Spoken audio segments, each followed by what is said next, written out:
eu estava dizendo era isso, né, que nós vamos revisar algumas questões, vamos ver a questão de minimização booleana e o impacto dela em circuitos, tá? A gente vai colocar um pouco disso. Depois a gente vai entrar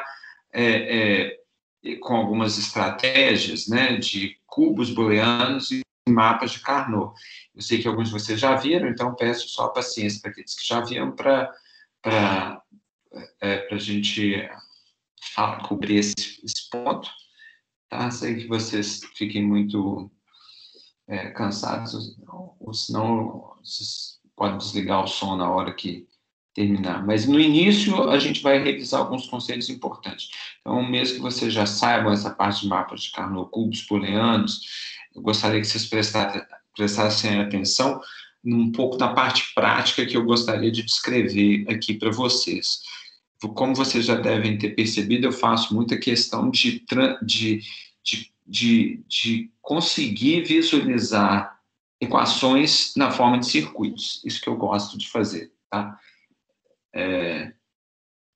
Eu falei certo, visualizar equações na forma de circuitos. Ou enxergar circuitos como equações. É a forma que eu acho interessante de trabalhar, seja eles circuitos analógicos, seja circuitos digitais. Então, essa que eu acho que é a parte interessante. Sempre tentar enxergar essas equações como circuitos e como a gente pode minimizar, e tudo isso tem aqueles impactos. Eu dei uma lida hoje, está no livro, no CATS, e vários dos conceitos que eu tinha falado assim por alto com você, ele entra num detalhe um pouco maior, tá? Se vocês tiverem qualquer dúvida no texto, vocês podem me consultar, tá? Ou no início da aula, se vocês quiserem, ou no final da aula, a gente pode revisar alguns dos pontos, tá certo? Mas essa parte, né, eu acho que ele trata ela num nível bem profundo. O que eu quero dizer com isso? Ele omite uma série de questões que, para quem está vendo pela primeira vez, é muito difícil. Por isso que a vantagem, às vezes, é vocês utilizarem o Roth, porque ele te dá mais aquele ferramental, mas assim, a parte mesmo prática de implementação e os impactos em tecnologia CMOS são cobertos pelo CATS, tá? Mas por outro lado, né, o que ele ganha em profundidade, ele perde em facilidade de entendimento. Por isso que eu quero dizer com isso que, para vocês terem uma ideia, eu vou gastar mais ou menos metade da aula de hoje explicando um dos problemas que ele trata, tá? Então, vou pegar um problema e vou fazer uma boa revisão de tudo. Então, vamos ver como que isso vai ficar. E começa aonde? Com essa questão da porta Shor, tá certo? E lembrem vocês, na última aula, que, se não me engano, acho que foi Pedro que tinha perguntado, por que é que eu não posso sintetizar um circuito a partir da rede de pull-up? Aí eu mostrei que a gente, na aula passada, né, que a gente poderia fazer o pull-down e depois fazer o pull-up, então a gente barrou essa daqui, né, pegou o complemento de a barra BB barra, que nada mais é do que esse cara que está aqui, tá certo? E aí, a partir daí, faz esse circuito de cá, tá certo? Fizemos uma rede de pull-down, depois, quando fizemos o barrado, a gente viu que dava esse circuito aqui, que na prática era até bem mais simples, não é isso? Então, um ponto interessante é você fazer tanto uma pull-down quanto uma pull-up. Vocês estão conseguindo ver? Heitor, você está conseguindo ver? Só para eu poder entender, porque aqui está dizendo que está compartilhando. Ah, tá ok. Os slides e a aula passada já estão disponíveis no canal do YouTube. Slide eu não coloquei, tá? Eu vou só anotar aqui, porque eu não coloquei os slides no Teams, tá? Mas ele já está no YouTube. O YouTube, ele já tem tudo isso pronto.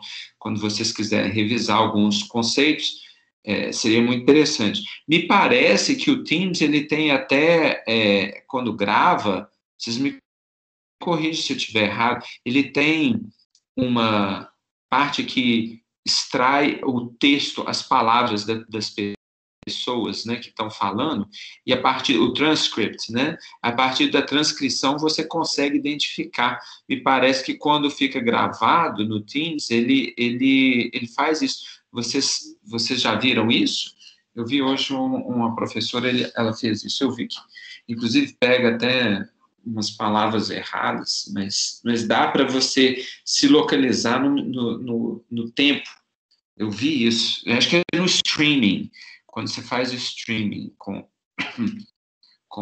ele. Eu não sei se a gente está fazendo streaming agora, né? Enfim, é possível fazer isso.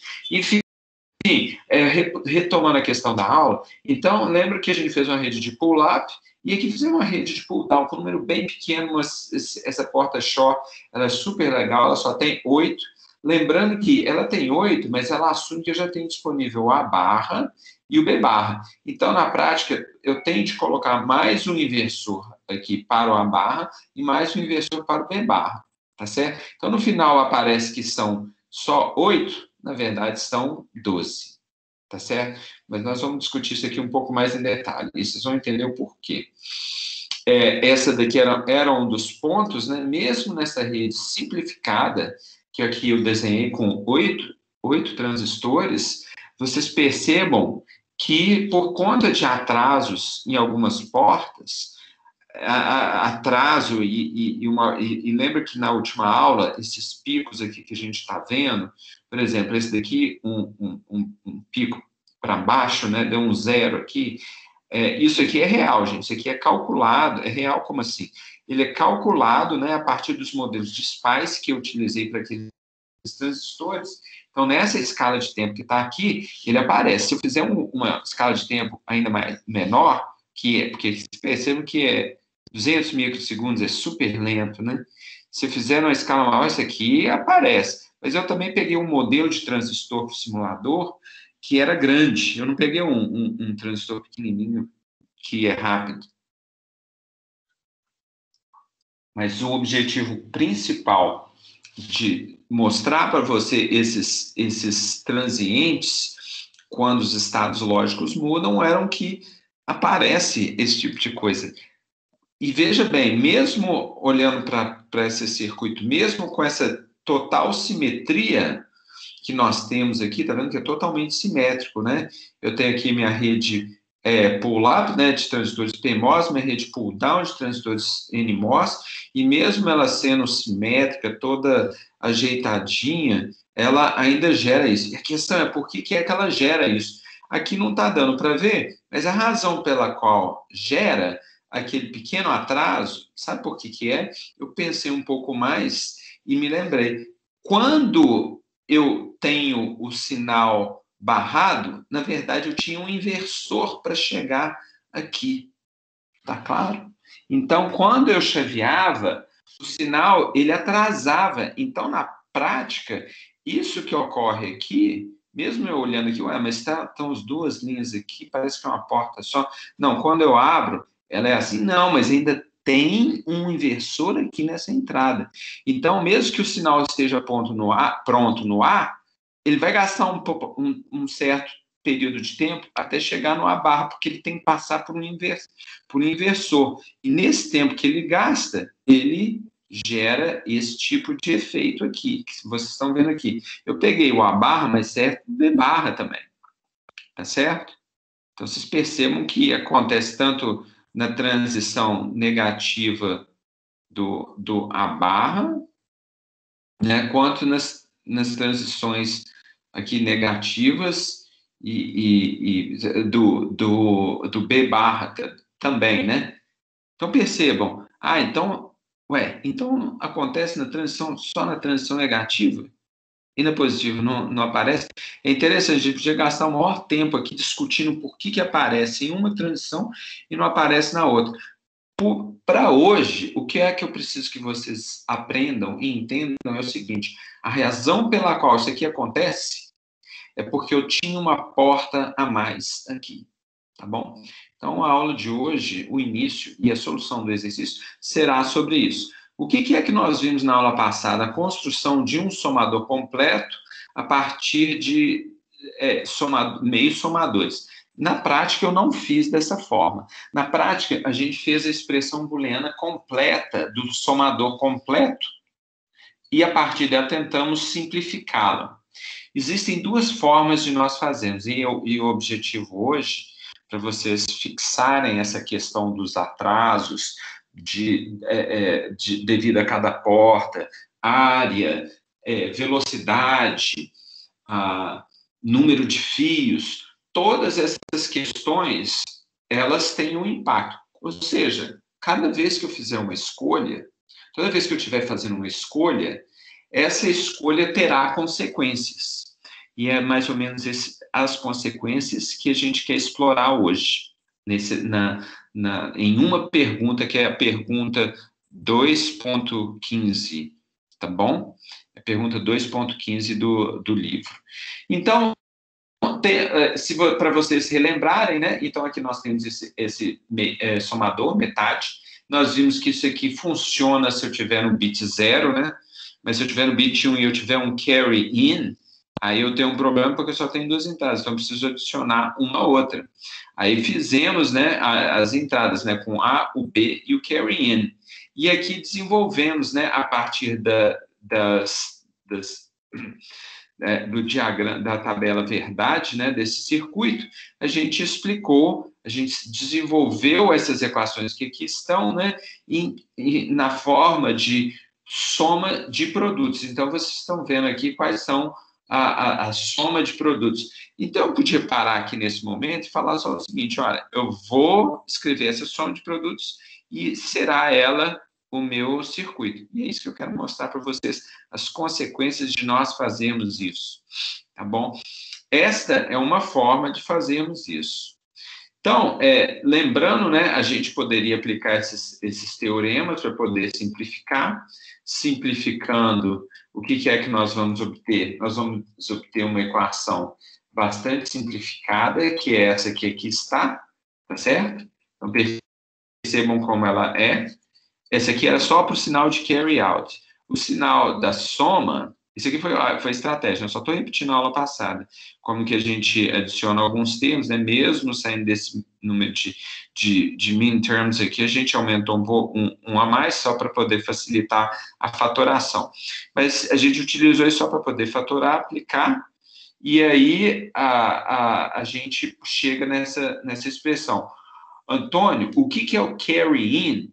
É o seguinte, para o bit 0, quando eu estiver somando 0 com 0, ou 1 com 0, ou 0 com 1, eu não tenho carry in, né? Mas no bit da dezena, eu estou falando dezena, mas na verdade é aquela potência 2 elevado a n, onde n é igual a 1 ou maior. Nas potências de n igual a 1 ou maior, eu tenho que considerar a possibilidade desse bit de carry in, que é o vem 1. Por quê? Porque suponha que no bit 00, eu estou somando 1 com 1. Vamos voltar lá no circuito. O circuito era um ou exclusivo, se vocês lembram, tá? Era esse que estava aqui, olha, vamos lá. Era esse daqui. Se eu tenho 0 e 0, o sinal da soma é 0. Se eu tenho 0 e 1, o sinal da soma é 1. Se eu tenho 1 e 0, o sinal é 1. Agora, se eu tiver 1 e 1, qual que é a soma? De 1 e 1 dá 0. E aí eu tenho o meu carry out. Então, para esse caso aqui do bit 0, se eu tiver um número de apenas um bit, não tem problema. Mas se eu tiver um número de 2 bits, eu vou para a segunda, para a primeira dezena, ou seja, para o 2 elevado a n, onde n é igual a 1, ou seja, para o meu bit mais significativo, eu vou precisar de carregar esse sinal aqui, ó, esse carry out do bit 0, tá? E como que eu vou levar esse aqui para poder fazer minha conta direito? Eu preciso de, com isso, gerar um sinal de carry in. Então, é isso que está sendo representado aqui. Então, o carry in de 1,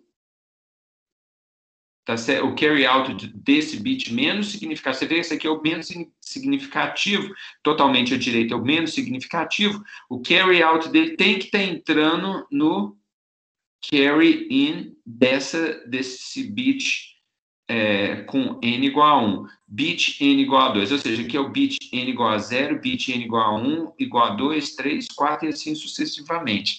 Então, eu preciso de poder fazer a conta, senão eu nunca vou poder pegar o vai 1 da dezena anterior. Ficou claro, Antônio, o que é exatamente o carry in?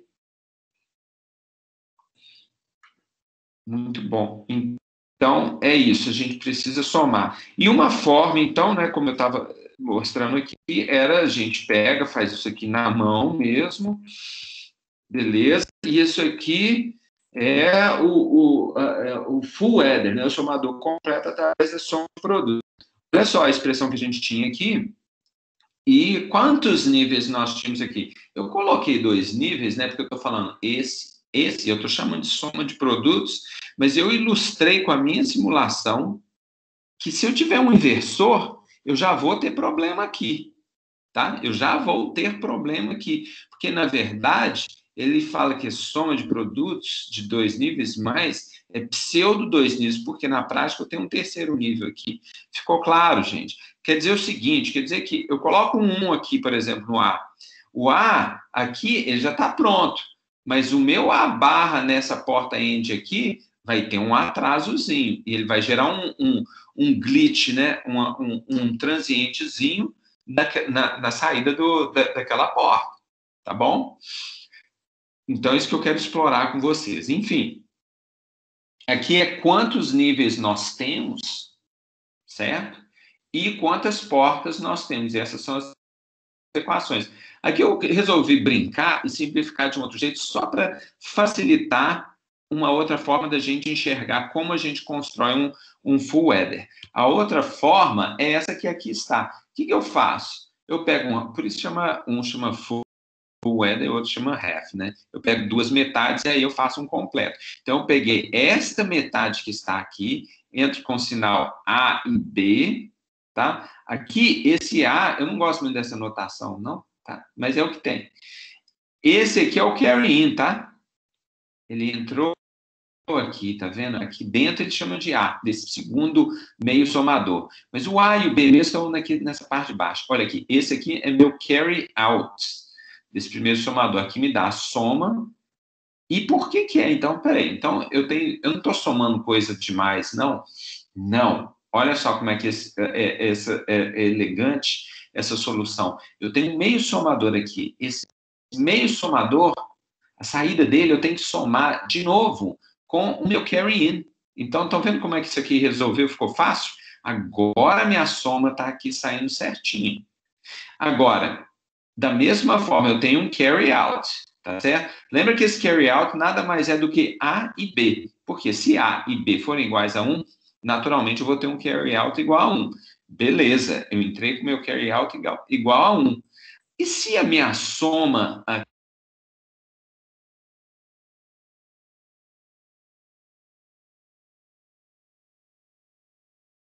engraçado, gente, alguém me mutou. Vocês acreditam? Isso é possível. Aqui me deu alguém apertou esse, mandou eu ficar quieto. Enfim, vamos lá. Eu peguei, acho que da última vez foi isso que aconteceu, na aula passada. Mas, enfim, vamos lá. Se eu estiver falando demais, aí vocês põem um mudo aí, mas aí vocês vão ter que começar a falar. Se quem me mutar faz isso. Ah, foi você, Guilherme. Tem problema não. Às vezes você quer dar aula aqui, Guilherme, não tem problema não. Se quiser, o Guilherme, gente, o Guilherme ele é monitor, tá bom? Se você quiser, você pode dar aula aqui, viu, Guilherme? Eu fico assistindo. Mas beleza. Às vezes eu falo alguma bobagem, o Guilherme está querendo me corrigir. Mas então, gente, aqui, quando eu pego esse carry out aqui, desse segundo somador, ele ou esse outro aqui vai me dar 1. Percebam? Então, qualquer um deles aqui vai estar puxando o meu carry out da forma que tem de ser colocada mesmo, tá certo? Agora, se eu estiver vindo com outro bit aqui, da mesma forma. Tá claro, gente? Então, aqui, eu acho super elegante essa montagem aqui. Eu gosto dela, e aqui só para lembrar vocês quem que era, né? O meio somador, tá? O que é o do carry out, tem o A e B, pronto, gerou 1. A soma, né, é o meu ou exclusivo. E quando eu faço a cascata dos dois, então como que isso vai ficar? Vamos ver como é que isso fica. Ah, peraí que tá faltando aqui. Ah, pronto. Agora tá o laser. Então, agora, tá certo? Então, aqui eu tenho o meio somador e aqui a cascata dos dois. Vamos ver, então, como que isso aqui fica. Então, essa é uma forma, olha lá, por isso que eu escrevi dessa forma. A soma, na verdade, vai ser o exclusivo do A, tá claro aqui, B ou C. Então, esse aqui é a soma é meu O exclusivo de todos esses termos aqui. E o meu layout, ele vai dar aquela forma simplificada. Não lembro se vocês lembram, né? Mas essa aqui já dava a forma simplificada. Então, naquela brincadeira aqui que eu fiz, na prática, eu só queria extrair dessa soma de produtos já de cara quais eram as duas expressões para que eu pudesse representar na forma de circuitos a cascata. Vocês estão enxergando aqui, eu tenho um meio somador, aqui eu tenho um meio somador. A única diferença é que eu tenho que fazer um OU do carry out, seja ele oriundo do carry in mais o B. Aí você pode falar, mas podia ser com A? Podia, tanto faz. Eu posso trocar o A e o B, tanto faz. Tá certo? Ou o carry out da soma de A e B, tá certo? Então ele aparece aqui. Então essa é a forma. Muito bem. Vamos ver. Então, qual que é a pergunta? Estuda para chegar nessa pergunta.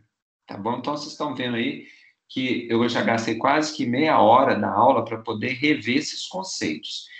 Então, pronto, eu fiz esse pequeno prefácio para ilustrar para vocês como é que vocês vão responder essa questão. Essa questão é 2.15. Então, o que é? Isso aqui eu extraí do CATS, tá legal? André, se essa montagem não tem problema de glitch, é esse o objetivo aqui que nós vamos discutir, viu, Andrés? Exatamente esse. Porque você viu, André, eu já podemos adiantar alguma coisa aqui. Aqui eu não vou ter glitch, não, mas e nesse de cá? Pode ser que eu tenha. Tá certo? Pode ser. No C alto eu não vou ter por quê? Porque eu vou ter meus sinais todos prontos. Tá vendo que ele só tem 2 níveis? Como você está enxergando isso? Porque eu tenho B, E, C in, ou A, E, C in, ou A e B. Então, aqui no C out, eu não tenho glitch. Mas será que eu posso dizer a mesma coisa para a soma? Vamos saber.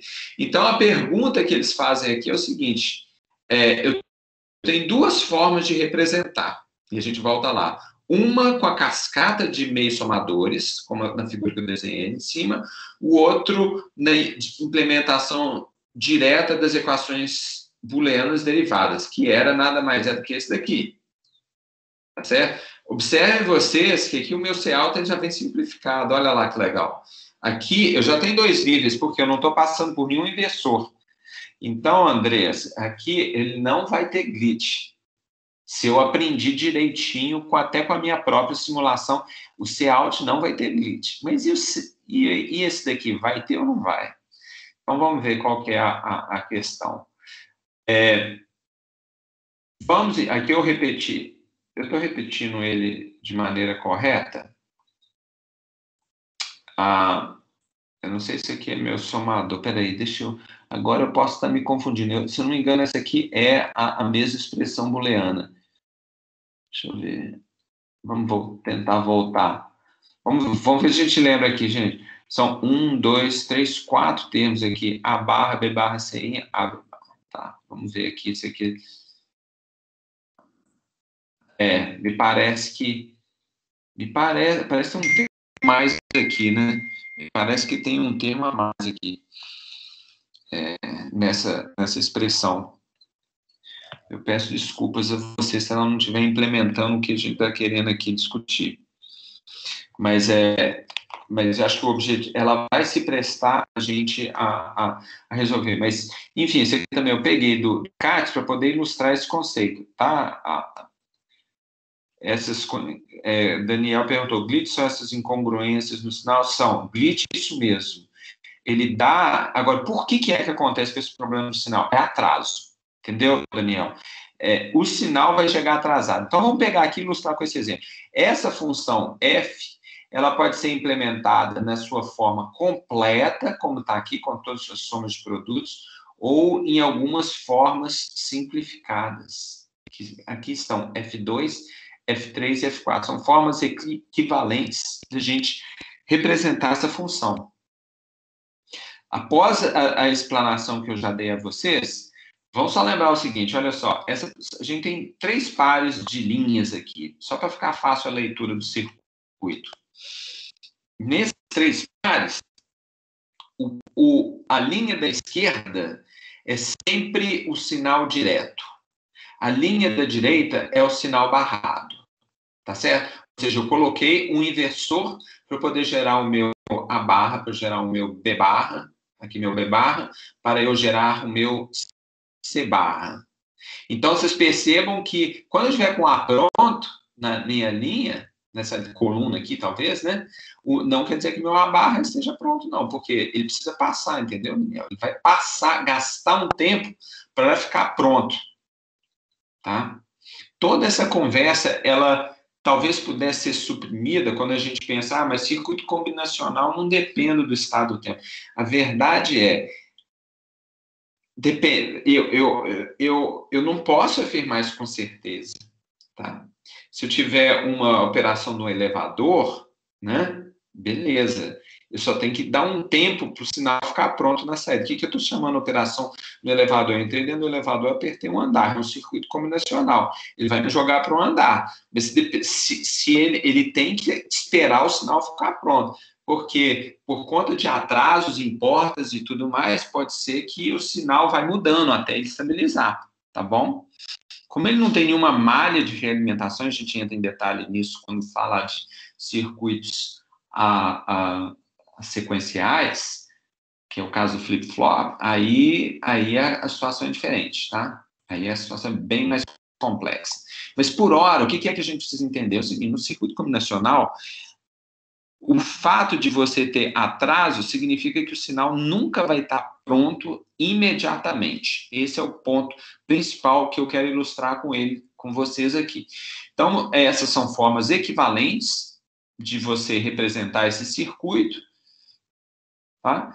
Esse aqui, então vocês percebem que isso aqui são número de fios, né? Vocês lembram que na última aula eu falei até comparando não apenas número de portas, mas número de transistores, mas número de fios também.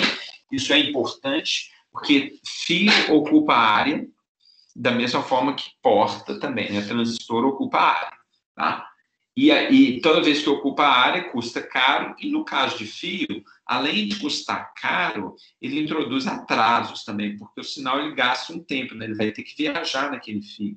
É muito rápido, mas quando a gente está falando de. Imagina o seu computador que está chaveando a 3 gigahertz.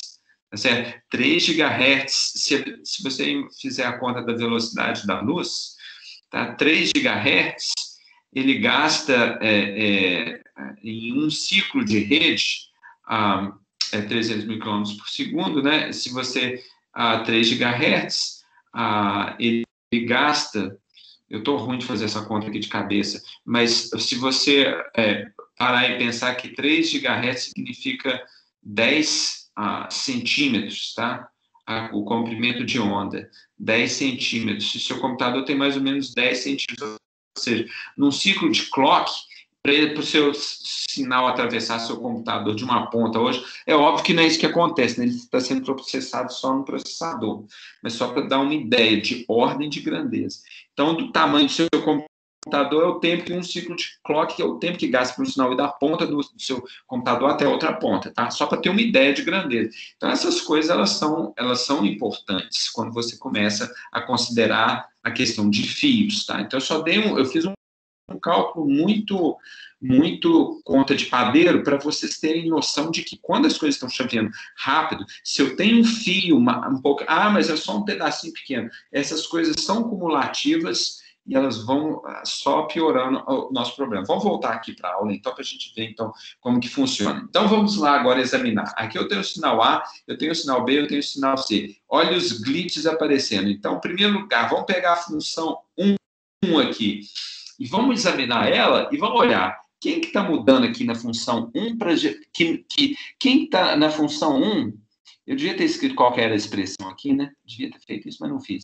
Mas, enfim, na função 1, até eu colocar o sinal C1, eu chaveei B, chaveei C e nenhum problema. A hora que eu chaveio A, olha o que acontece. Tem um glitch na função 1. Então, vamos olhar lá para o circuito e entender o que é isso.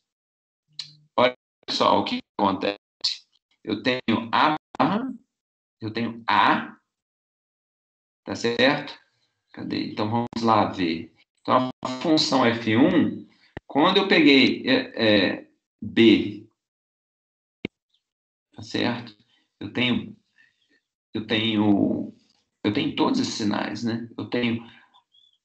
Quando eu chaveei B, ela não exibiu nenhum problema. Quando eu chaveei C também, ela não exibiu nenhum problema. C, eu só tenho um C aqui barrado, né? Que é esse elemento de K, tá certo? A gente tem que fazer examinar com muito cuidado para poder entender o porquê que só quando eu chaveei no A, ele deu esse caso aqui. Acho que, na verdade, quando eu chaveei o A, o B e o C ao mesmo tempo. Ah, mas aí você vai falar, não, aqui também, ó, aqui eu chaveei o B e o C, e aqui ele chaveou. Então, vocês percebam que a gente tem que fazer uma análise mais detalhada, que eu não estou conseguindo fazer. Mas o ponto todo que gera esse tipo de glitch, esse tipo de inconsistência, ele é causado por conta dessas portas inversoras. Vamos dar uma olhada, então, se é verdade, olhar para o F2. Como que é a função F2? F2, ó que beleza. Eu inverto? Não. Eu inverto? Não. Eu inverto? Não. Então, a função F2, que executa a mesma função, vocês percebam que eu não tenho nenhum sinal invertido aqui, tá? Eu não tenho, eu simplifiquei ela de forma... Então, olha lá, livre de qualquer problema. Vamos pegar F3. F3, ó, tem um aqui, tem um barrado aqui, tem um sinal barrado aqui. Tem um outro aqui. Ah, o C barra eu não tenho, não. Tá? No F3 eu não tenho C barra. Vamos ver o que acontece. Ah, então C barra eu não tenho, né? É isso que eu falei aqui? Peraí, vamos ver. F3, C barra? Não, C barra eu não tenho. Olha que curioso. Será que isso? Eu tirei do livro, hein, gente? Eu tirei do livro. Parece que só quando ele... Esse aqui eu não sei por que ele está aqui, não. Eu não sei se ele colocou esse aqui de qualquer jeito, ou por que esse aqui apareceu aqui, não. Esse daqui eu consigo entender. Porque, olha só, vamos dar uma olhada no F3. O F3, C barra não entra, beleza? Mas eu tenho o A barra entrando, eu tenho... A barra está entrando, B barra também está entrando aqui. Aqui eu também tenho nessa porta ou aqui, eu não estou entrando nenhum sinal barrado. Nessa porta ou aqui, eu estou entrando com B barra. E nessa porta que está aqui, eu estou entrando com A barra, tá bom? Ou seja, essas duas portas aqui, elas vão entrar com sinal já com atraso. Então, vamos dar uma olhada. Então, A barra entra com atraso, B barra entra com atraso. Eu não sei porque que esse cara aqui aparece, mas aqui ele aparece. Vocês estão vendo aqui, né? Aqui ele aparece. Eu acho que tem a ver com esse atraso na porta dele gerar. Ele gera esse daqui. Vamos olhar, então, o F4. F4, de novo, eu não tenho nenhum sinal barrado. Então, vocês percebam que todos esses glitches aqui foram por conta de quê? Por conta de eu ter de gerar essa linha aqui. Deixa eu voltar ao início da aula.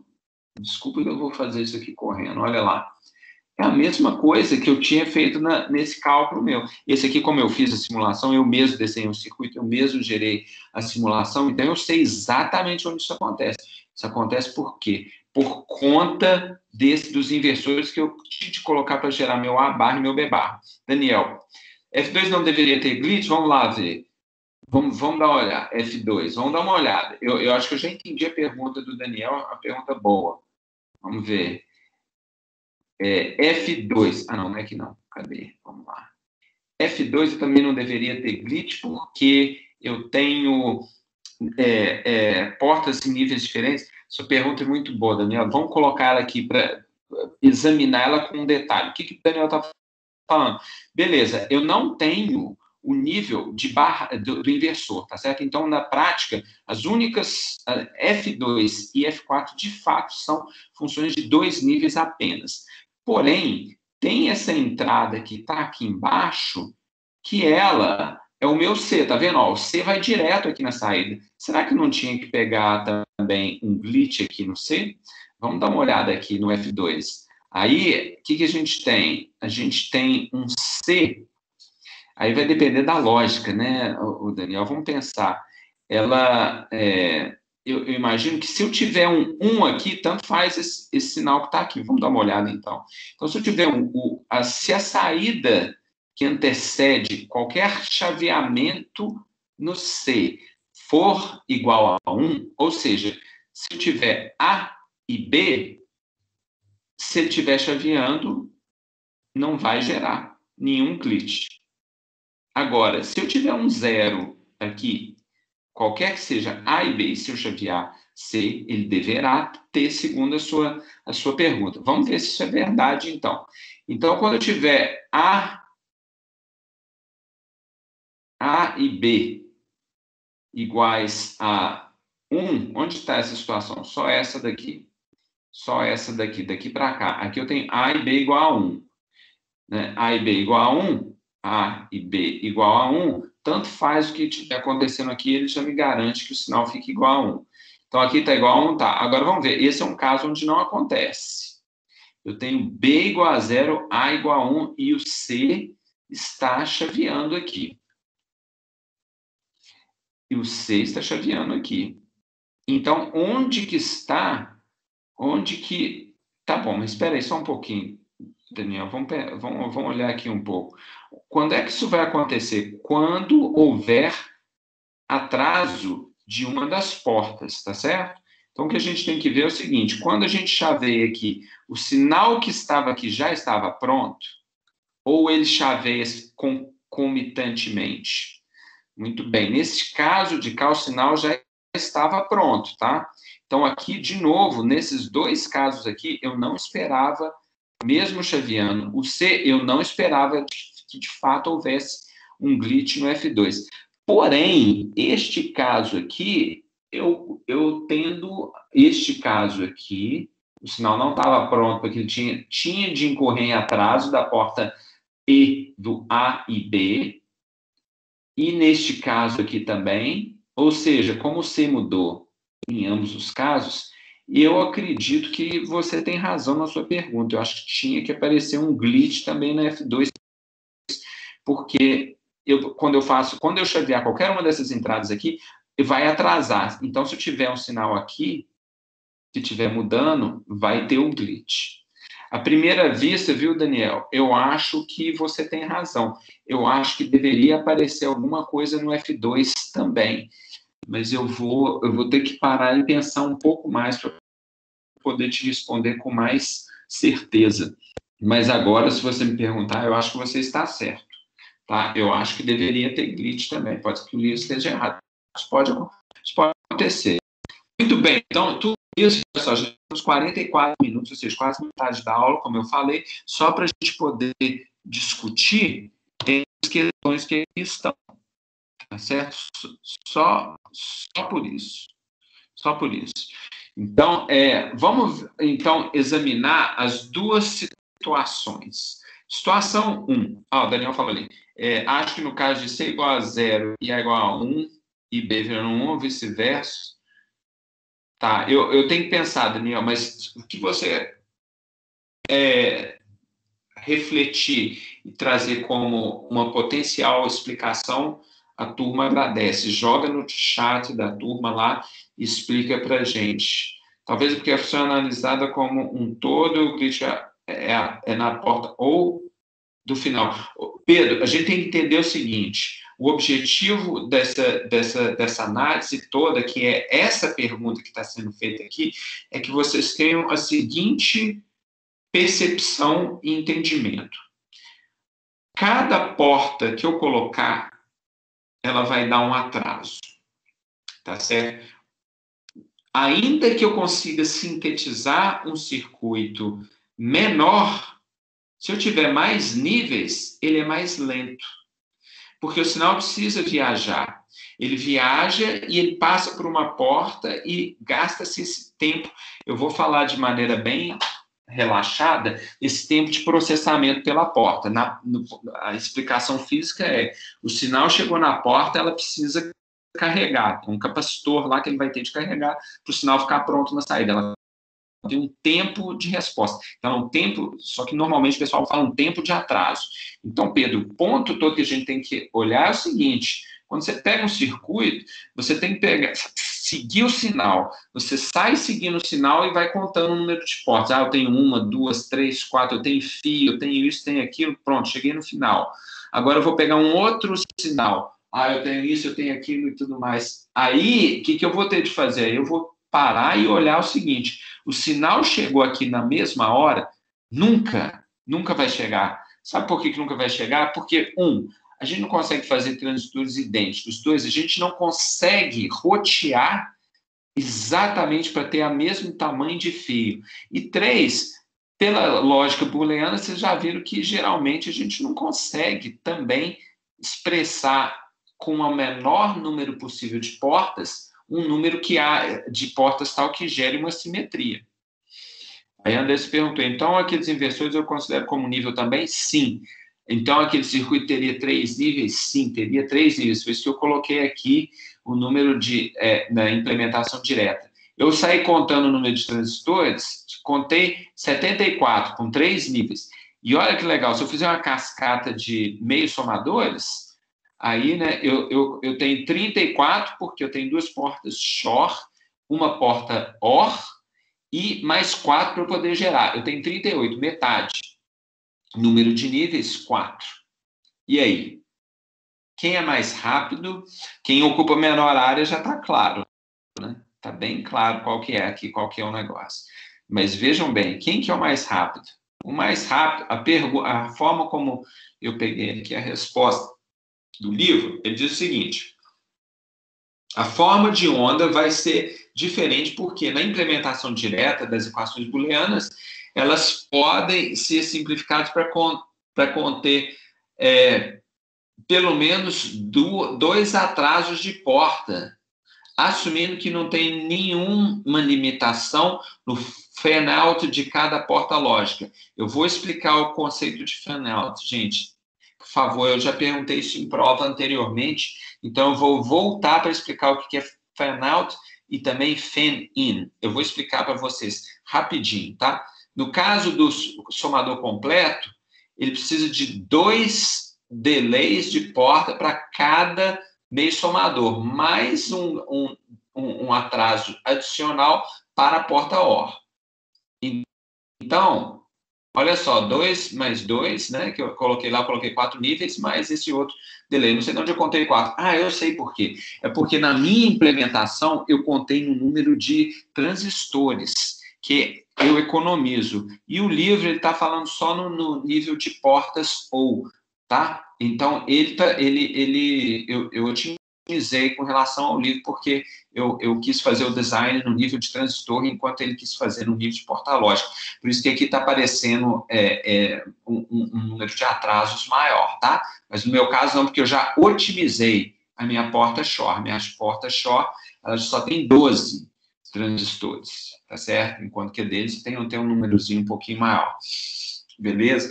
Então, por conta disso. Mas o ponto, a mensagem principal é o seguinte: as equações diretas vão dar ele está falando circuito muito mais rápido que a forma hierárquica. A forma hierárquica é o que ele chama de colocar 2 meios somadores em cascata, tá? Eu não sei se é muito mais rápido, não, gente, mas o ponto que ele quer trazer para vocês é o seguinte: se você conseguisse fazer só com 2 níveis, o que a gente mostrou aqui que não é o caso, tá? Mas se você conseguisse fazer, sim, ele seria mais rápido. Agora, vamos falar um pouco do que é fan-out. Não nenhuma limitação para fan-out. Vamos lá agora voltar ao que é fan-out.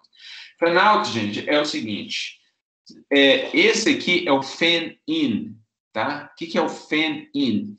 Fan-in é o número de entradas que uma porta dessa pode ter. Aí, o primeiro ponto é o seguinte: espera aí, pena que eu não trouxe aqui um desenho de o que é uma porta. Se vocês receberam, eu acho que está no Teams, o capítulo 6 daquele livro de Berkeley. Eu convido vocês a dar uma olhada em um circuito que eles constroem, para vocês entenderem o que acontece quando você tenta colocar 4 entradas numa porta.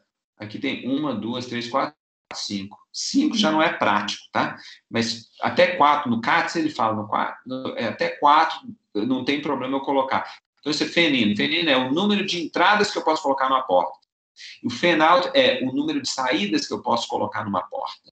Ou seja, dependendo do número de... Por exemplo, então peraí, então o que você está falando? Eu estou falando, por exemplo, eu estou pegando B barra. Quantos eu tenho? Olha o fenout desse inversor. Eu tenho 1, 2... Bom, aqui eu só tenho 2, né? Beleza, tinha só 2. Era fácil, né? Era só contar por aqui na equação. Esse é o meu vício, né? Então, o A barra também só tem 2. O C só tem 1. Então, o fenout para esse cara aqui está tranquilo. Mas o fenout para esse A, para o C, o fenout para esse C que está aqui, eu tenho quantas aqui? Eu tenho 4. 1, 2, 3, 4. Ou seja, esse C, porque isso aqui está vindo de algum lugar, né? Então, o meu fanout desse C, dessa saída, ele tem que alimentar esse cara, tem que alimentar esse cara, tem que alimentar esse cara, tem que alimentar esse cara. Então, o fanout é isso. O número de saídas que uma dada porta pode... aqui eu estou só com o sinal. Gente, mas esse C pode ser o resultado, por exemplo, de um carry out, tá? De uma outra porta. Então, eu vou ter que considerar que esse aqui eu vou ter 4 saídas, né? Ele tem que ter essa capacidade para poder fazer isso. E é isso que ele está levantando lá. Se não tivesse nenhum problema, e na prática a gente sabe que tem, você tem que fazer ele maior para poder aguentar tocar 4 portas, então tem que tocar 4 portas, né? Eu tenho que o sinal estar pronto, não é só para uma, não. Tem que encher 4. E isso vai gastar tempo. Ou eu faço ele maior. Então não tem jeito. Isso vai ter um preço também, tá certo? Então, a resposta dele eu não sei se eu concordo, tá? Por quê? Porque ele assume, como eu tentei explicar aqui para vocês, que eu já te mostrei aqui, no caso do C, ele está falando, não tem limitação de fanout da cada porta, mas ali você viu que do C eu já vou ter 4 saídas, né? Enfim, essa discussão toda que está aqui é um exercício 2.15, é só para vocês terem uma ideia como que essas coisas elas podem atingir um nível de complexidade bastante elevado na nossa discussão. Vocês percebem como que isso pode atingir. Então, eu gastei hoje a aula só para rever todos aqueles conceitos que eram somador, meio somador, somador completo, porta-shor, atrasos, soma de produtos e o que significa quando eu faço a opção por um circuito com um número menor de transistores, mas um número maior de níveis, ou um número maior de transistores e um número menor de níveis. Via de regra, é isso, gente. O produto tempo vezes número de transistores costuma ser mais ou menos o mesmo, tá? Então, às vezes eu coloco mais transistor para um circuito mais rápido. Isso implica num número menor de níveis. Ou se eu quero menos potência, aí entra outro parâmetro de design, né, de questão. Se eu quiser um circuito que consuma menos energia, ele vai ser mais lento. Pedro está perguntando, esse conceito se aplica às entradas diretas também ou não? Entrada, deixa eu ver se eu estou entendendo, Pedro. Quando eu estou falando entrada, aí você está falando o seguinte, então quer dizer que se eu fizer uma porta com... Você tem razão. Eu discuti praticamente só a questão do fan-outs. Em outras palavras, eu peguei a linha C e fiquei olhando quantas eu vou poder carregar. Aí a pergunta é, e se eu tiver um FENIN de 5 entrarem? Muito bem. Boa pergunta. É a mesma coisa. Por quê? Porque quando eu for construir essa porta lógica, imagine o seguinte, eu tenho aqui 5. Se vocês lembram de como que a gente vai sintetizar esse circuito, vamos lembrar pull-down network. Se eu lembrar aquela pull-down network, ou seja, o que eu vou precisar? Vou precisar de 5 transistores NMOS para poder executar uma função, tá certo? Eu não sei qual que vai ser a forma dele, mas eu vou ter 5. E depois vou ter mais 5 PMOS, para minha rede de pull-up. Então, a resposta à sua pergunta é sim. Da mesma forma que eu precisei de dar um provimento para o C conseguir tocar 4 portas, se eu tiver entrada, o cara que... todos aqueles outros que estão jogando sinal lá também vão ter que ter o provimento, né? Porque vai ter toda essa chamada carga. Então, ela vai gastar mais tempo também para ficar pronta, porque eu tenho 5 linhas chegando. A gente tem que entender que no circuito, no chip, isso aqui vai estar espalhado. O circuito não vai chegar, esses sinais não vão chegar exatamente todos na mesma hora. Então, vai ter atraso. Então, é esse ponto. O conceito, Pedro, do FENALT, ele é mais restritivo do que o FENIM. Por quê? Porque o FENALT, ele assume que, eu quero pendurar um monte de portas na minha saída. Isso tem limite. Qual que é o limite? A capacidade de gerar sinal, ou seja, corrente e tensão daquela porta para alimentar todas aquelas num tempo curto e sem degradação do sinal. Essa é a limitação. Então, eu preciso dar uma porta com capacidade de corrente, vamos chamar assim. Depois eu faço uma analogia para você com chuveiro, tá? Para você poder entender. No caso do FENIN, é um pouco menos restritivo. Por quê? Porque eu estou olhando no nível de entrada. A restrição é muito mais de espaço e tempo. Espaço, porque eu vou ter que construir, no caso aqui desse F1, eu vou ter de construir uma porta com 5 transistores de pull-down, mais 5 transistores de pull-up, e linhas que vão estar vindo de todo lugar e que vai me dar um atraso. Então, eu tenho restrição de espaço, que vai ter que ser grande, restrição de atraso, porque eu não vou conseguir fazer o sinal chegar ao mesmo tempo. Então, são conceitos distintos. Aqui, no caso de FENIN, eu estou falando de atraso e espaço. No caso de FENALT, eu vou falar de potência gerada e espaço. Um exemplo de FENALT. O exemplo de FENALT que a gente está mais habituado é o seguinte: você está em casa, e aí o que aconteceu? Sua mãe foi e ligou o secador de cabelo. Então, qual que é o problema de FENALT? Você está com a lâmpada do seu abajur ligada, e aí ela cai o nível. Vamos falar o seguinte: ela cai um pouco o nível lógico. Ela não está brilhando mais daquele jeito que estava antes. Ela está brilhando menos. Por quê? Porque o FENALT lá, o relógio, lá os fios e tudo mais, não aguentam quando alguém vai ligar um secador de cabelo. Isso baixa o nível lógico. Aí alguém entrou no chuveiro. Baixa ainda mais. E agora alguém ainda ligou o ferro. Baixa ainda mais, até que cai a chave. Tá certo? Então, é mais ou menos esse o sentido de FENALT. Aí você chama aquele eletricista, ele vai lá e fala: doutor, é só mudar aqui a chave aqui. Não é não. Eu tenho que mudar o fio também. Porque se eu não mudar o fio, pega fogo, né? Então, não basta mudar a chave, tem que mudar o fio. Então, eu estou explicando de forma análoga o que acontece na casa da gente, para vocês poderem ver. Então, por exemplo, no caso, né, como não tem disjuntor, né? No caso, se eu pendurar um monte de coisa, o que ele vai fazer? Vai queimar a saída da porta.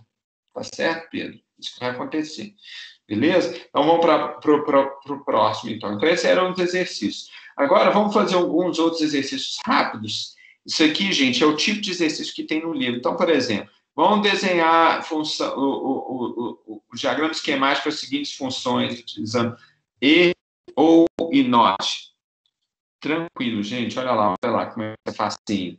Eu tenho o X, E, Y ou Z. Beleza, isso aqui a gente já está mais ou menos tranquilo. Esse aqui é esse 2.2 do capítulo 2 do livro do CATS. Tá bom? Só para vocês verem. Vamos pegar esses outros dois aqui. De novo, olha como é tranquilo. X barra ou Y barra e Z barra. Z barra. Tá tranquilo? Isso é bem fácil, fácilzinho.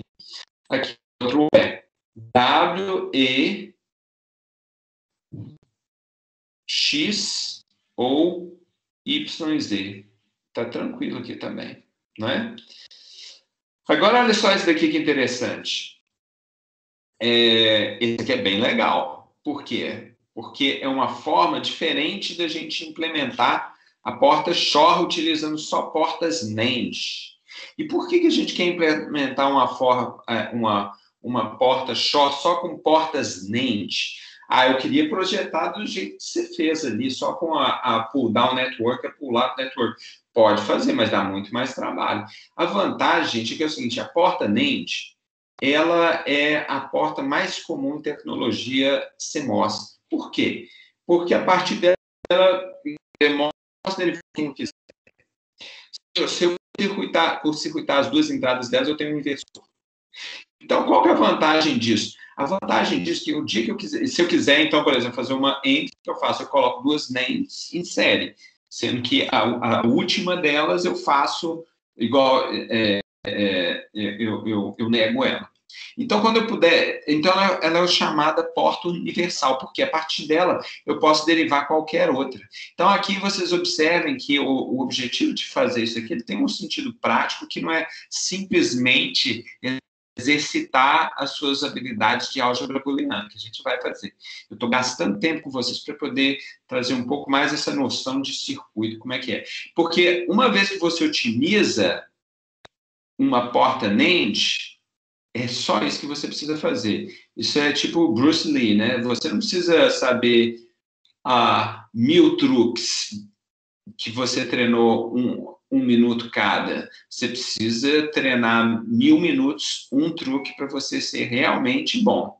Tá certo? Então é mais ou menos a mesma lógica do Bruce Lee aqui. Então você aprende a fazer uma porta NAND muito, muito bem, e depois usa toda a álgebra booleana para reduzir tudo a porta NAND.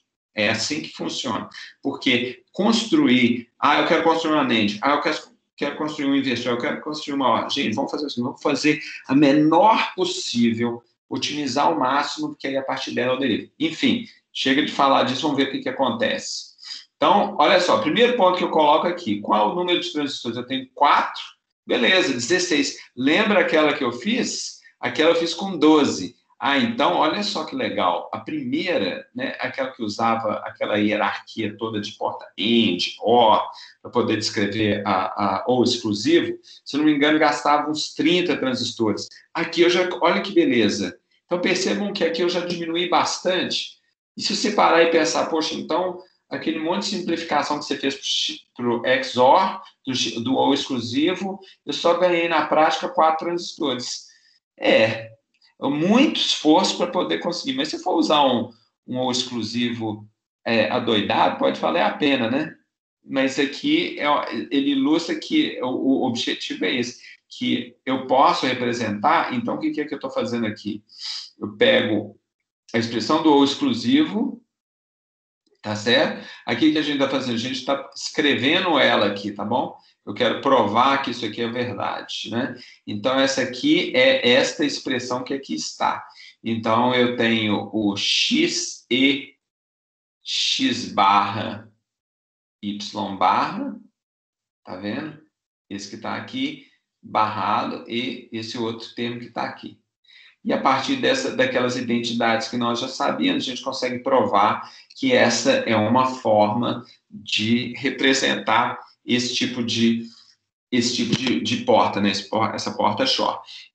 Então, eu gostei bem desse exercício, e é mais ou menos isso que nós temos aqui, gente, para poder aprender sobre essa primeira, vamos chamar assim, a primeira metade desses exercícios, desse capítulo, que é o capítulo 2. Alguém tem alguma dúvida, gente? Porque agora a gente tem mais uma meia hora para poder terminar a aula. Alguém tem alguma dúvida? Vocês querem colocar aqui?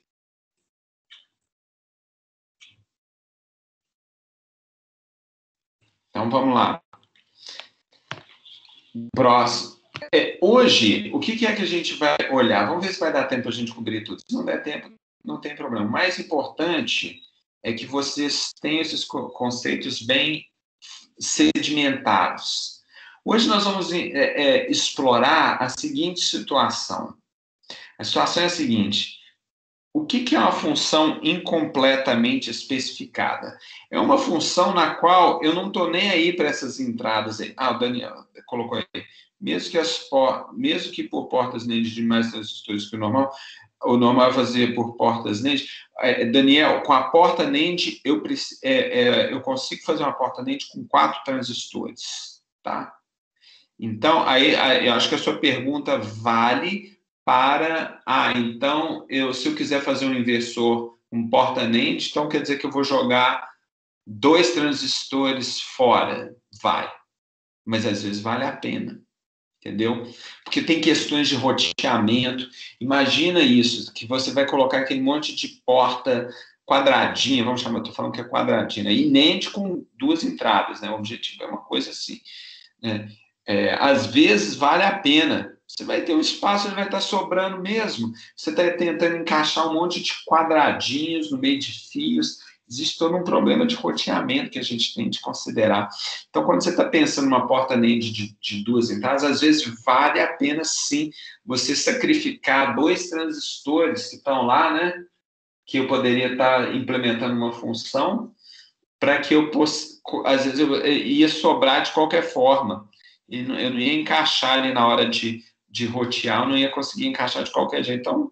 Então se eu tenho um quadradinho lá, que é uma porta NAND de 4 transistores, às vezes, se eu fosse utilizar um inversor, que esse seria o único caso, entendeu, Daniel? Esse seria o único caso no qual uma porta lógica distinta da NAND teria um número menor de transistores. É o único caso do inversor. Tá certo? Então, eu estou tratando desse único caso que você está me colocando aqui, porque todos os demais, a porta NAND, ela é a que tem o menor. Aí você fala, e a NOR também?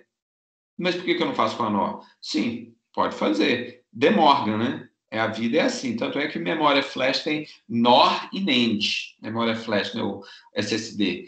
Agora, se você me perguntar por que a NAND é mais comum do que a NOR, aí eu não sei por que não. Aí deve ter algum outro detalhe aí que me escapa, tá bom, gente? Mas é mais ou menos isso. Tá claro, gente? Então, vamos partir aqui para a parte dessas funções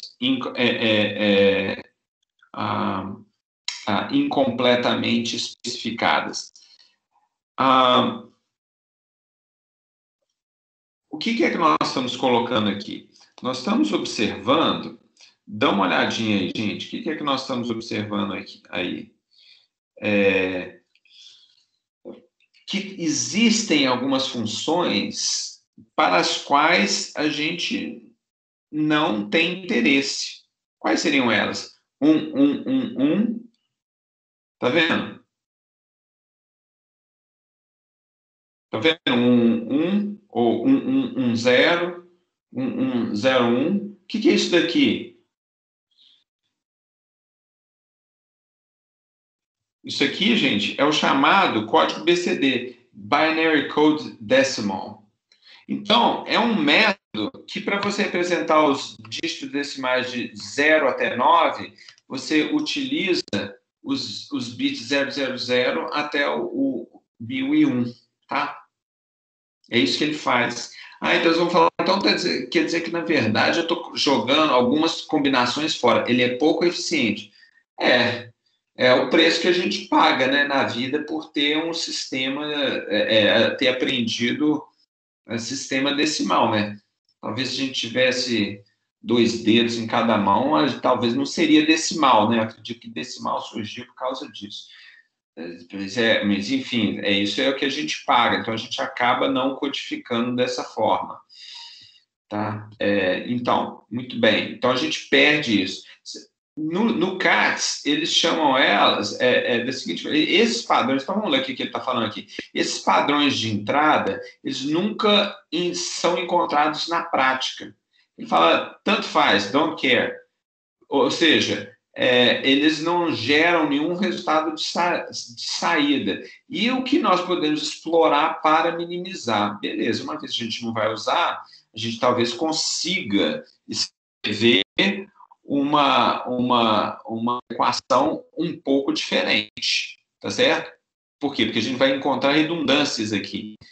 Percebam que aí a gente, porque se tanto faz, eu posso considerar que seja 1 ou 0. Eu já estou adiantando qual que é uma forma de você escrever isso no diagrama de Carnot. Tá? Então, vamos ver como é que isso aqui fica. Vamos lá. Esses caras aqui, ó, esse é o W...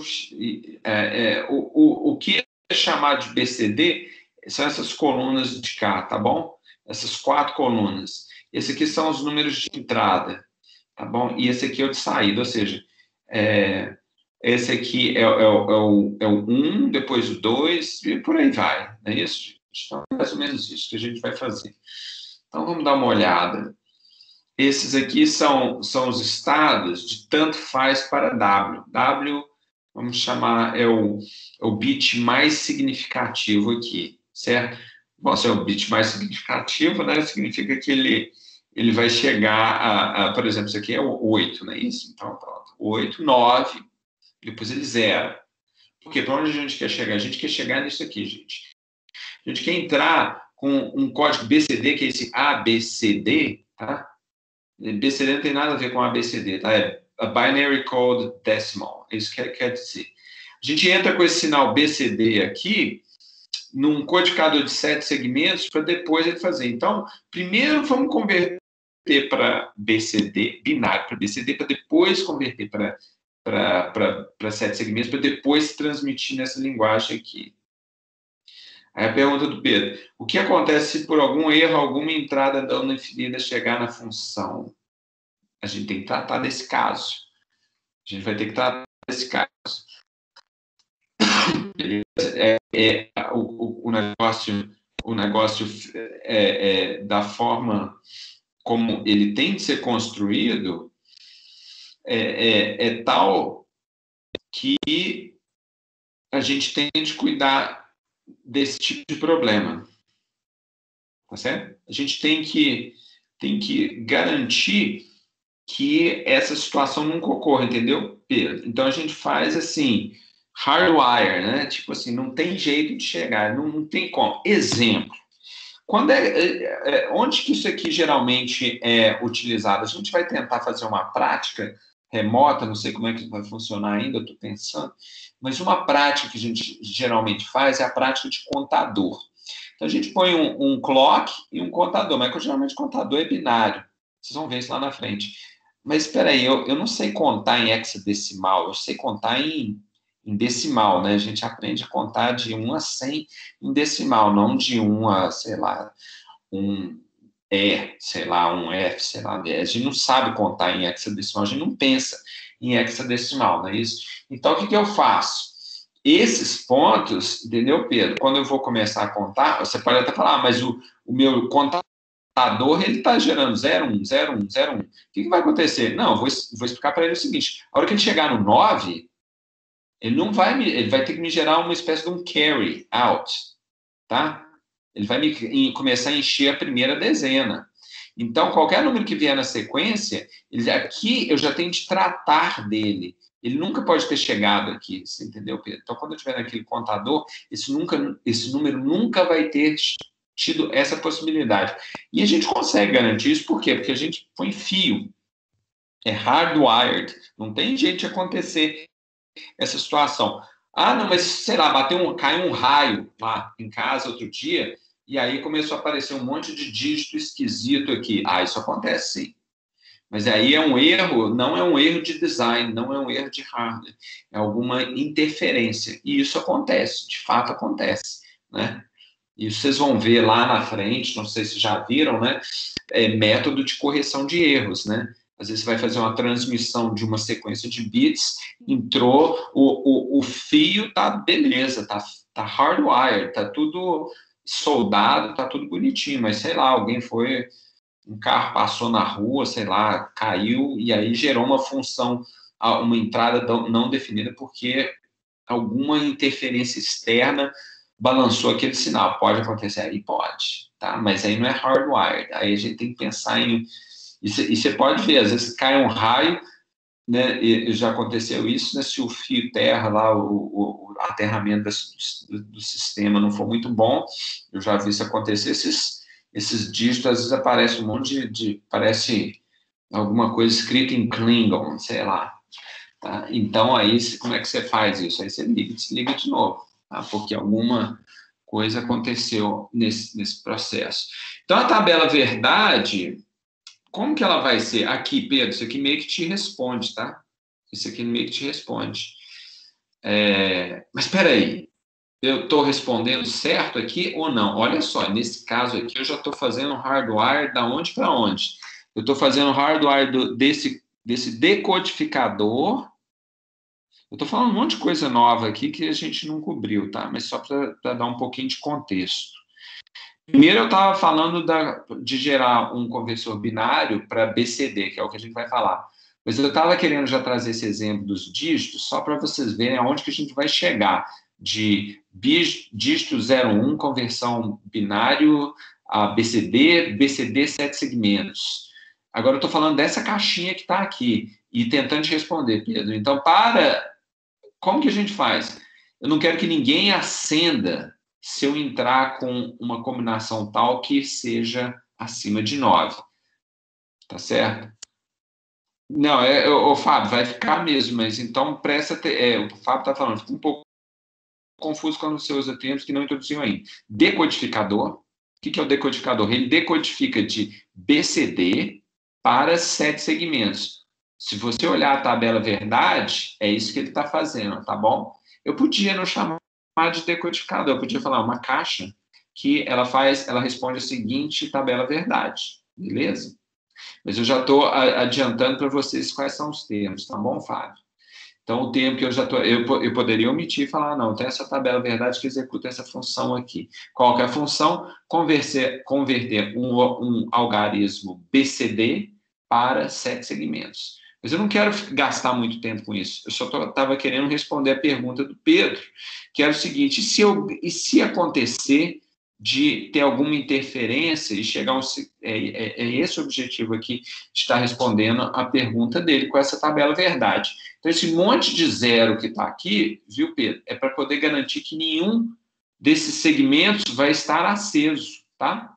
É isso que eu estou tentando responder a sua pergunta dessa forma. Então, esse conversor, quando eu fizer esse decodificador, que nada mais é do que um circuito combinacional que resolve esta tabela verdade, tá bom assim, Fábio? Ele vai resolver essa tabela verdade. Então, você perceba, Pedro, que ainda que esses números não estejam, que eu tente tratar deles no meu conversor, eu já posso cuidar deles aqui também, tá? Então, aqui não vai aparecer algarismo Clinton, não. Cada linha da tabela verdade gera um número de 0 a 9 no relógio. Esse é o objetivo. Então, vamos pegar 0, 0, 0, 0. Que número é esse? O número 0. Agora eu estou falando desse número que está chegando aqui, 0, 0, 0, 0. Tá? Ele vai ter esse aceso. O único que não vai estar aceso é o C6. Vamos lá ver. C6 está apagado. Tá vendo? É isso mesmo. Agora vamos pegar um outro facinho. Vamos pegar o número 1, que é o C1 e C2. Cadê? Número 1, C1 e C2. Os outros estão apagados. É isso mesmo, tá vendo, Fábio? Então, essa tabela verdade é isso. Vamos pegar 8. Todo mundo aceso.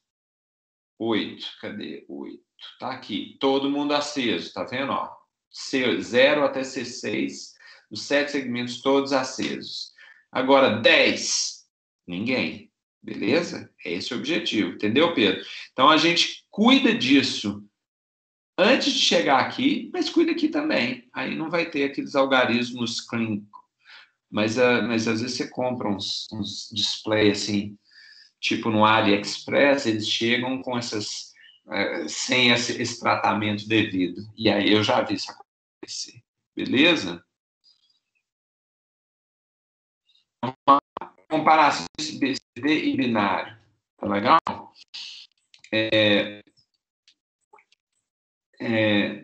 Ele não é outro sistema de numeração, tá? A única coisa que ele faz ele requer 12 bits, então a gente joga a coisa fora. não é isso? É só isso que ele quer dizer. A única vantagem desse código BCD é essa facilidade para converter em decimal e vice-versa. Só isso. Bom, aí você para e pensa assim, eu vou arriscar aqui uma coisa, vocês podem me corrigir. CD, o conversor analógico digital é de 12 bits, tá? Eu não sei por quê, mas pode ser que tenha a ver com essa parte disso. Conversor analógico digital de tocador de CD é de 12 bits. Pode ser que tenha a ver com isso, tá? Então, as vantagens e desvantagens. De novo, aqui, vantagem, similar ao decimal, a gente só precisa lembrar o equivalente de número de 0 até 9. Desvantagens, adição e subtração. Ó, isso aqui é um saco. Ela tem regras diferentes, a aritmética é mais complicada, e é aquele negócio que eu estava mencionando, para mim na cabeça, né, quase sempre eu fico pensando, estou gastando espaço à toa.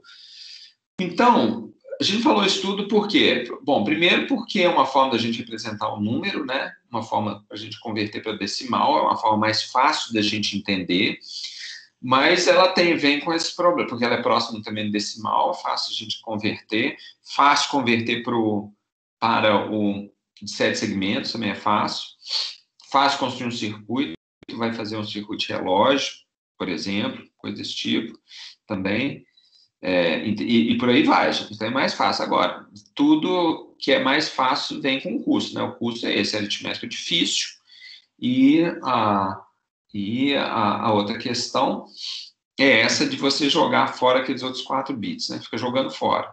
Você joga fora aquilo. Muito bem. Então, vamos ver aqui algumas funções aqui. O que é que a gente está olhando aqui? Peraí. A gente está olhando M0, M2, M4, M6, M8, D10, D11, D12, D13, 14, 15. O que é que eu estou falando aqui, gente? Vamos ver se a gente lembra. Vamos voltar para a tabela verdade. Eu estou olhando para o Z. Olha lá. Eu tenho M0. M0 é minha anotação em termos de minterms, tá? Lembra que cada linha é o expoente variando de 0 até o expoente, não, o subíndice, tá? Do minterm M, variando de 0 até, nesse caso, 15, tá? Porque eu tenho 4, 2 elevado a 4, menos 1, 15. Então, é o minterm 0, aqui é o minterm 1, minterm 2, 0. Então, qual que é o meu somatório que eu tenho de olhar? Eu tenho que pegar o minterm 0, que é o A barra, B barra, C barra, D barra, ou A barra, B barra, C, D barra, ou A, B barra, A barra, C, B, C barra, D barra, e esses outros dois aqui que estão, não é isso? Um zero e o outro aqui. Em outras palavras, o que eu estou pegando? Estou pegando só os números pares, né? Ou seja, o que é um número par em decimal? É um número no qual eu sempre tenho o zero no algarismo menos significativo. Então, só estou pegando os números pares. Então, Z, basicamente, é isso, né? Então, vamos dar... tá, peraí. Então, eu peguei esses minterms. Mas eu peguei estes outros aqui também. É o don't care 10, 11, 12, 13, 14, 15. Vamos lá ver, então. Vamos lá ver. Então, lá, beleza. 0, 2, 4, 6, 8, certo? Porque eu estou pegando só os números pares, eu estou pegando esse daqui, quer dizer, se eu pegar só os números pares mesmo, quer dizer, né, que eu estou pegando esse dígito que está aqui. Tá ok, gente? Aí, tá tranquilo? Essa é a forma como eu codifiquei, tá? É a forma como está codificado. Beleza? Que é o 0, tá certo? E por aí vai. Vamos ver. Então, esse aqui que são os... Ainda não entendi o porquê dos 12 bits. O Pedro fez a pergunta. Não entendi ainda o porquê dos 12 bits. Porque é o seguinte... Vamos ver, porque 12 bits não, né? Na verdade, 12 possíveis estados, não é isso? 12, vamos chamar de bytes. Não, peraí, deixa eu acertar a nomenclatura aqui.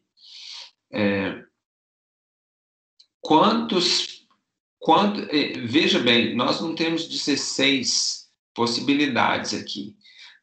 Nós temos 1, 2, 3, 4, 5, 6 que não são importantes. A sua pergunta é 12 bits, né? Peraí, vamos ver. Acho que a gente estava falando disso aqui. O código BCD requer 12 bits, tá? O código binário, apenas 8 bits para representar esse decimal 137. Tá certo? Porque, nesse caso aqui, o ponto todo é o seguinte: como você vai transitar do binário, que é muito mais compacto, para o decimal, você vai perdendo. É isso aí que o Leonardo está falando. Então são 4 por dígito. É isso, você perde 4 por dígito, não é isso, Leonardo? Vamos dar uma olhada aqui, gente. Vamos ver aqui.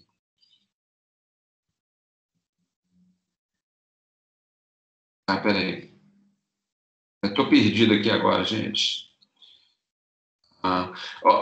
Pedro, a explicação é essa, entendeu? É porque você vai ter alguns números que não são especificados quando você está em BCD.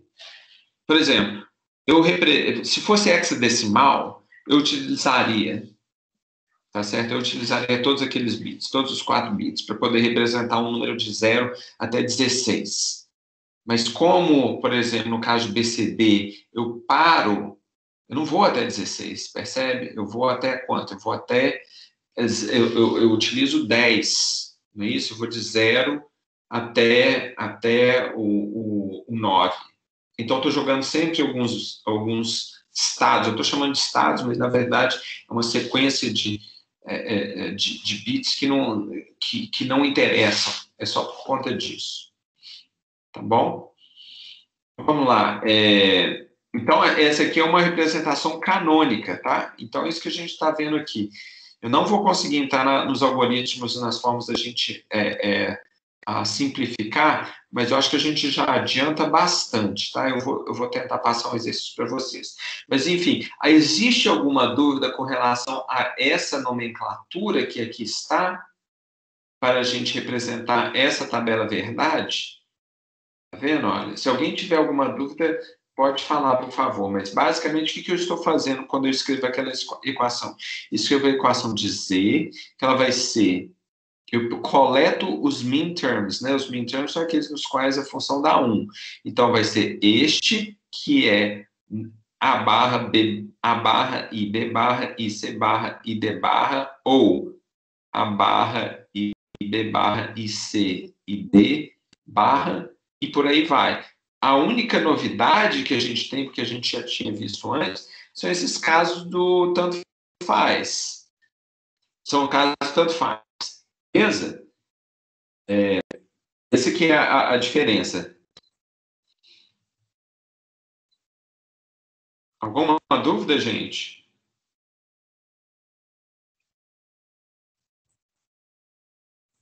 Fala, Heitor.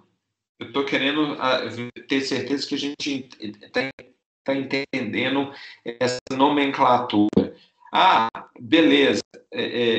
Daniel perguntou, não entendi o que W, X, Y e Z representam. Daniel, A, B, C, D, tá claro, né? São padrões de bits que variam de 000 até 1111. Em BCD, eu não vou de 0000 até 1111. Eu vou de WXYZ de 0001 até 0000 para representar um número, tá? Que começa em 1, 2, 3, 4, 5, 6, 7, 8, 9, e preenchi a minha dezena, 0.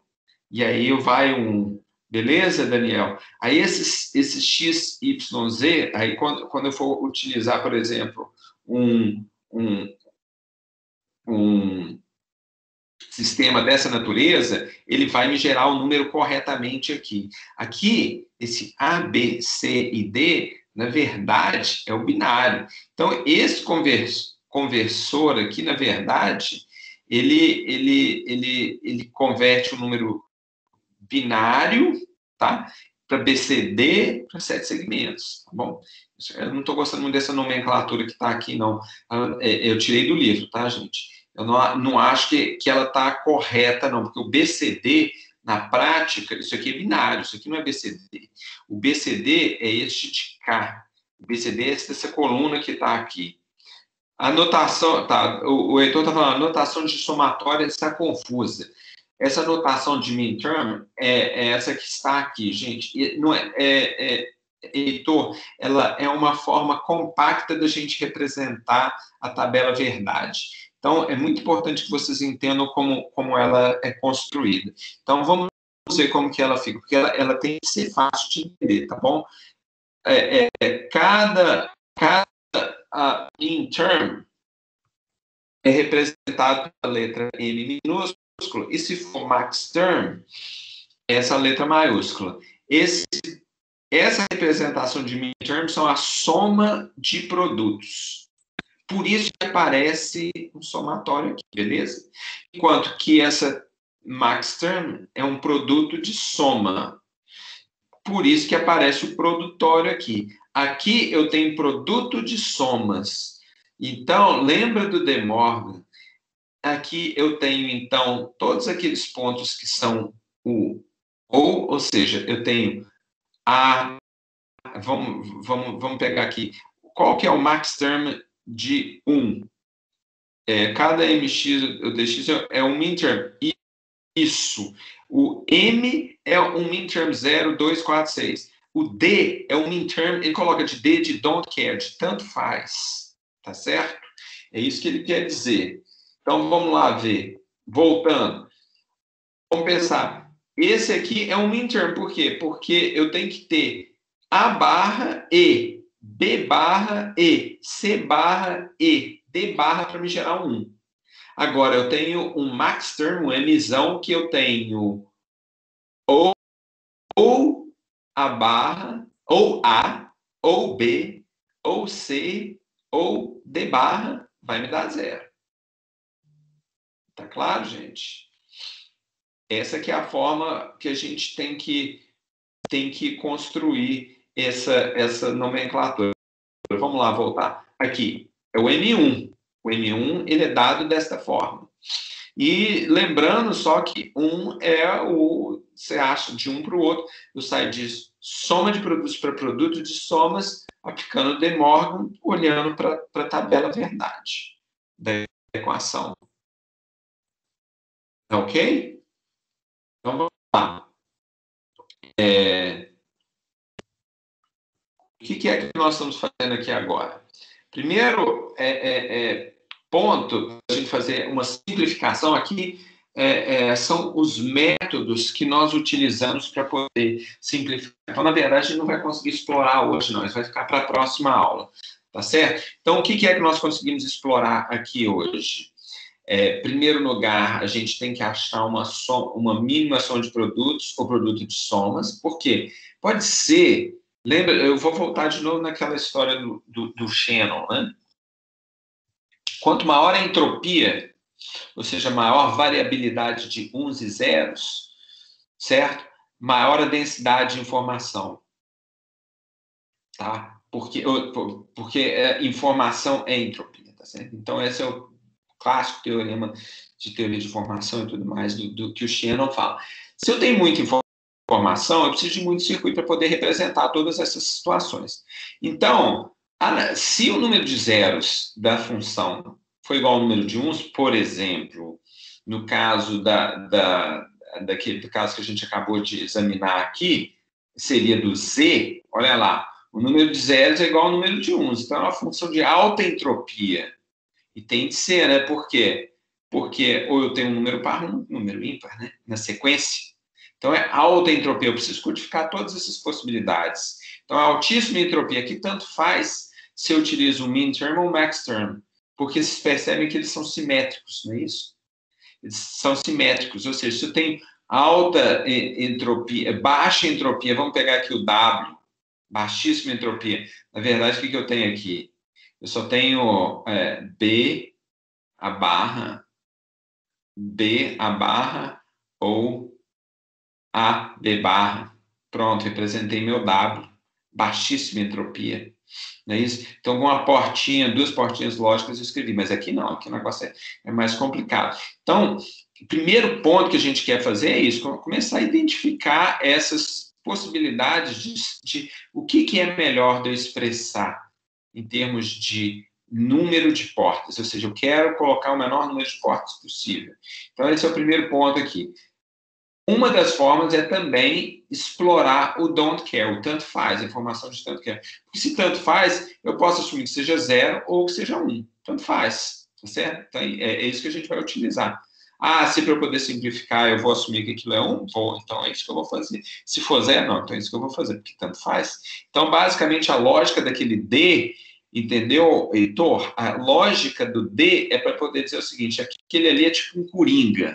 Tal, tanto faz, na verdade é isso, é tipo um coringa. Eu posso usar ele da forma que me for mais conveniente para eu poder simplificar. Depois a gente vem com essas questões algébricas de simplificação, não é isso? Ela não é uma forma programática, tá certo?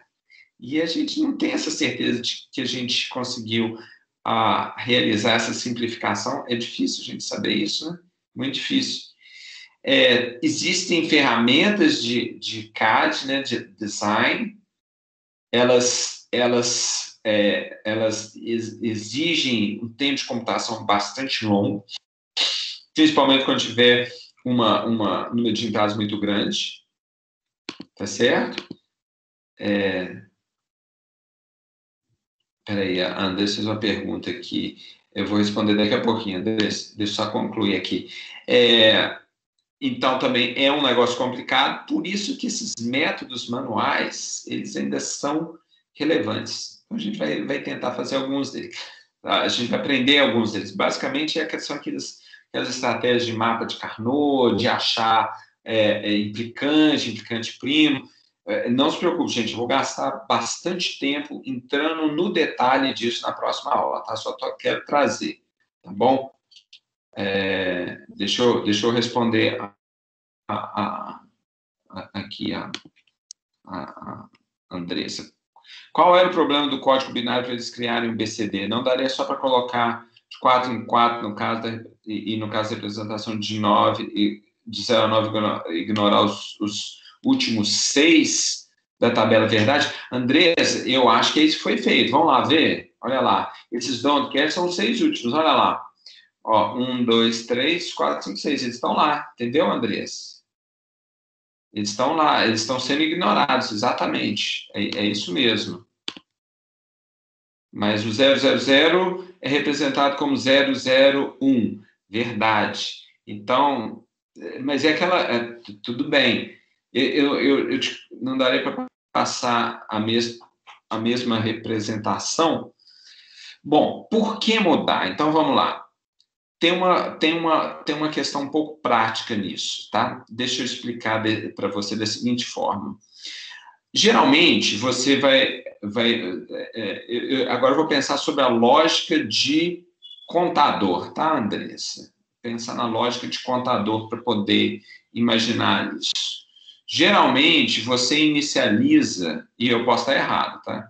É aquela velha história, eu começo a contar a partir do 0 a partir do 1, tá? Eu acho que a convenção foi criada, que você começa a contar a partir do 1, pelo seguinte fato. Quando eu for representar isso decimal, de uma maneira decimal, quando eu chegar à representação 0, naquele dígito de 7 segmentos, já vou estar na próxima dezena.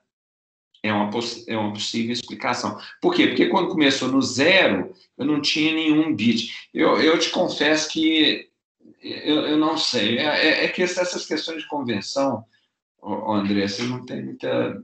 Eu não sei, alguém fez assim.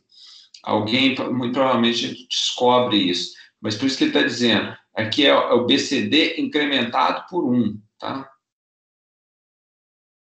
Eu acho que é isso mesmo. Para o computador, tanto faz, tanto faz. É isso mesmo. Para quem é humano, é mais fácil a gente olhar o binário e tudo mais, mas desculpa, o decimal, mas para o computador, tanto faz. Na verdade, o computador é tudo hexa, né? É tudo hexadecimal, que aí é mais fácil. O Fábio perguntou, ainda está com dificuldade para entender o objetivo do aprendizado da aula de hoje, se puder comentar onde vamos chegar a partir disso, seria esclarecedor. Então, agora que já está nos minutos finais, vamos então repassar porque a aula de hoje, tá, Fábio? Porque nós vamos parar por aqui no que diz respeito a essa questão dessa questão de codificação, tá bom? Então, vamos lá.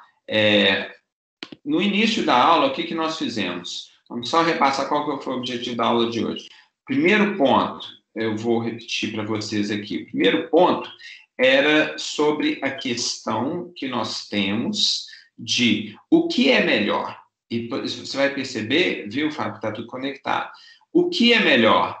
Um número menor de portas e, consequentemente, um espaço menor no meu chip, ou um número maior de portas, ou uma resposta mais rápida. Então, é basicamente esse tipo de questão que a gente tenta responder.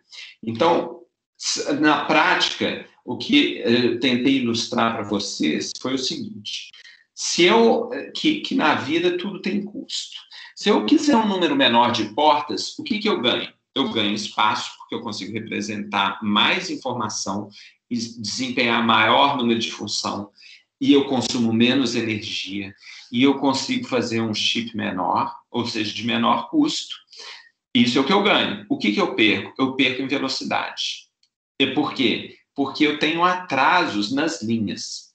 O que o algoritmo, esses algoritmos e estratégias de simplificação, de encontrar os max terms, min terms, os don't cares, o tanto faz, servem? Servem para nós eliminarmos todas aquelas portas lógicas que elas, por exemplo, estariam presentes se eu fosse fazer uma representação.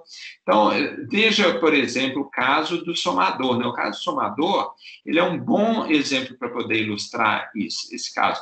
Mas perceba que no caso do somador, ele é diferente no caso do decodificador binário para BCD. Por que ele é diferente? Porque no caso do somador, todos os bits contam, certo? Todos os bits contam. Eu preciso de todos eles para poder fazer a minha conta.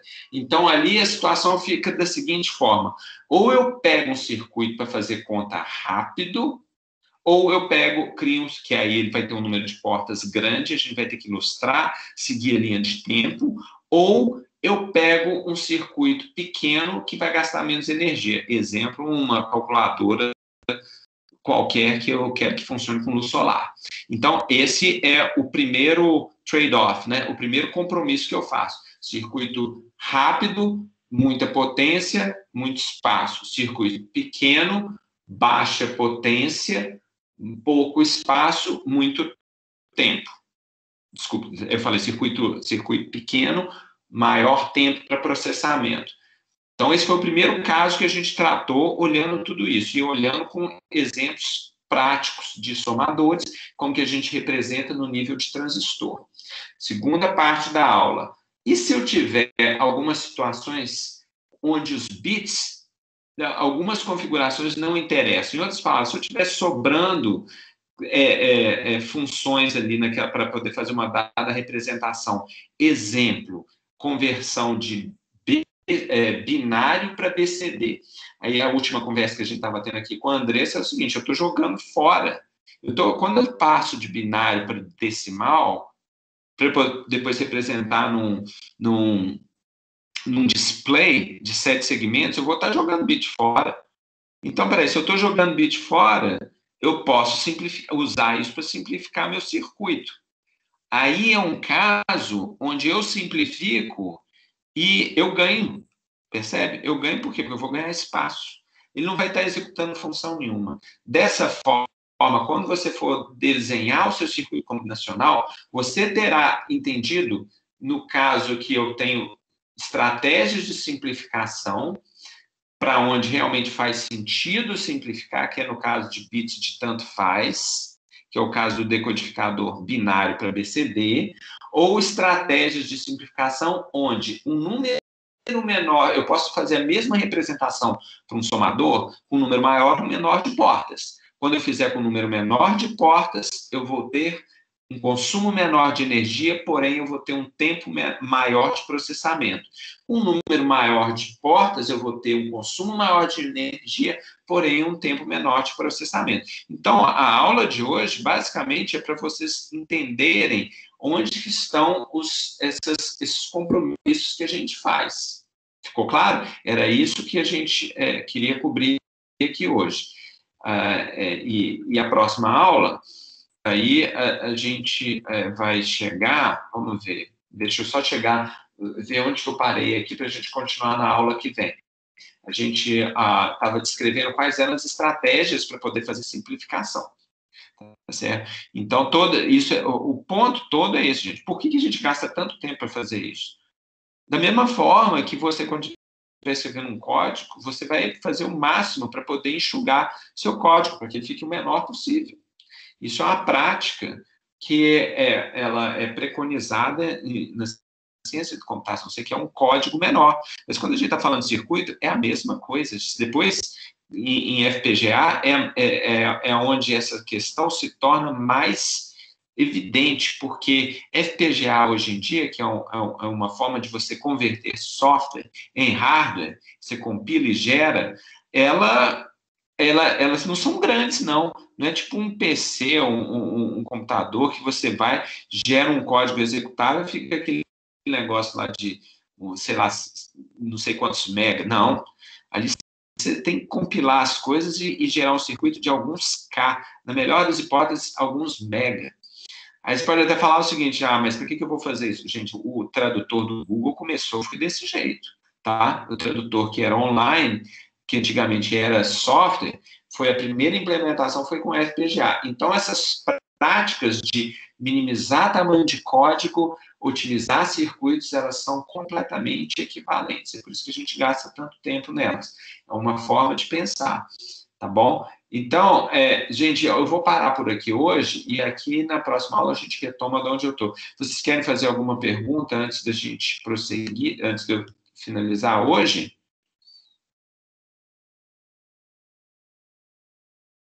O Guilherme colocou a resposta da lista. Ficou claro, Fábio? Ficou tranquilo agora? Deu para entender agora o objetivo da aula? Agora? Ficou tranquilo? Se vocês quiserem... ok, ótimo, beleza.